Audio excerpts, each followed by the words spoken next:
use ordinary Alfred. We have another build here we're calling the Bleed and Fester Speed Demon. Like what the name suggests, this build does bleed.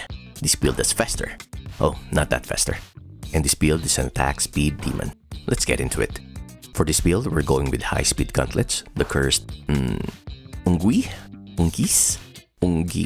I don't really know how to pronounce this. Whatever the pronunciation is, it's this weapon. Moving on, these the basic attack combo, multi-hit super quick attacks that damage the enemies around you. These the attack after dodging. It's like a dashing front kick right to the nuts for maximum punishment. This weapon comes equipped with the Plague Wretch rune. These the rune we're using to inflict Fester. For those who don't know, Fester is an advanced status effect added on the Together update. Dealing plague damage to a bleeding target will reduce the build-up recovery speed. Basically, it makes the bleed status last longer. Not really that exciting, but still very useful. I've added Skyfall Smash, a very powerful attack with a huge AoE. It's a very cool finisher. Also, I put in Break Rush. Going to the facet, we have Keen, which increases the weapon's base critical hit chance by 5%, but it reduces poise damage. The reduced poise damage is okay as we're not looking to stagger enemies with this build. I've put in Chip Spike, which infuses our weapon with Bleed. We need this as Bleed is the precursor to inflict Fester. As for the enchantments, I focus on getting more attack speed by putting in attack speed increased by percentage of current durability and durability increased. Then we further increased our critical hit chance. On the armor, I went with all leather. For the facets, I have Mystic on the helmet and body armor to increase focus gain. We need Mystic to gain focus quickly and cast rune attacks. Once we inflict Bleed, we need to cast Plague Wretch to inflict Fester. We have Rapid in the glove to give us even more attack speed. This will not only increase our DPS but also speed up our focus gain. The downside of Mystic and Rapid is increased stamina regen. To lessen this negative impact, I put in Agile on the pants. I also put in the Jade Ring, which will essentially replenish our stamina while using our basic attacks. Usually when you have the Jade Ring and you have stamina cost reduction enchant like we have here in the pants, you actually won't need the Agile facet. With the caveat that you have an aggressive playstyle where you are attacking continuously. If this is the case, you should replace Agile with either Frantic, which increases your move speed, or another Mystic, which will further enhance your focus gain. However, if your type of play is dodging around a lot, running continuously, then you definitely need the Agile facet to help mitigate the decreased stamina regen downside. On the gem slot, I put in Mottled Skulls for health regeneration. I put this in because I tend to fight recklessly. I can get super greedy, which is the primary reason why I still get hit most of the time. I love having passive health regen. It gives a layer of survivability because I'm always healing any damage received. Also, I have one less thing to worry about in the middle of fighting. With high health regen, you would not need food at all and it becomes very easy to maintain a full health. However, if your playstyle is patient and you basically have your parry and dodge timings down to a T, you definitely should replace the Mottled Skulls with other gems that suits your fancy, such as the Mottled Marble, which increases enchantment power by 40% at full health. It just depends on whether you want more firepower or more survivability.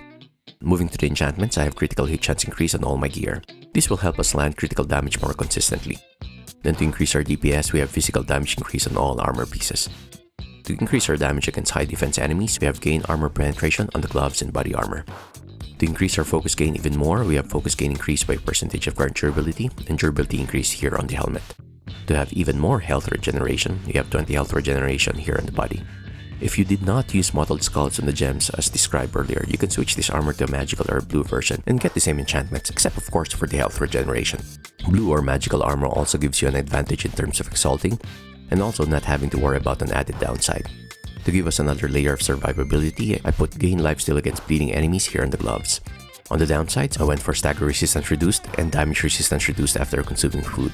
Stagger resistance reduced can be a concern since you can get staggered quite easily. Stay vigilant, especially with your dodge and parry timings. As for the damage resistance reduction in consuming food, if you went with the health regen using the Mottled Skulls, then this wouldn't be a concern as we wouldn't need to eat food at all. As for the rings, I already showed you the Jade Ring for stamina gain earlier. Then we have the Willow Cap Ring to increase our attack speed even more. Then last we have the Serendipity Ring, which improves our health regeneration and lifesteal even further. If you did not go for health regeneration in the armor pieces, definitely switch the Serendipity Ring to either the Ring of Broken Promises for increased damage dealt, or the Band of Calmness for even more focus gain. As for the stats, I have 37 in health, 20 on stamina, 42 on fight, and 28 on equip load. With this and the housing system buff at the opulent level, we have 406 hit points, 100 stamina points, and we're in the lightweight category. As for the playstyle, you can play aggressively with this build, but you still need to be smart and avoid getting hit. Build your focus by taking advantage of your attack speed. Use a Skyfall Smash rune to take out multiple enemies at once. Take advantage of enemies you can easily backstab like the Fallen Serims. Nothing special, basically just attack and dodge to avoid enemy attacks. For boss fights, you primarily inflict bleed with your basic attacks. Don't be greedy. Dodge out when the enemy is winding for his next attack. Use the Plague Wretch rune to inflict Fester. When you have enough focus, use the Skyfall Smash to inflict massive amounts of damage. The only thing you really have to remember here is don't get greedy. Dodge out when you put in about 4 to 5 attacks, wait for him to finish his combo before moving in and inflicting more damage, then dodge out again. Well, that's it. I hope you guys find this video helpful. If you did, please subscribe. Thank you so much for watching, and I hope to see you on the next one. Bye!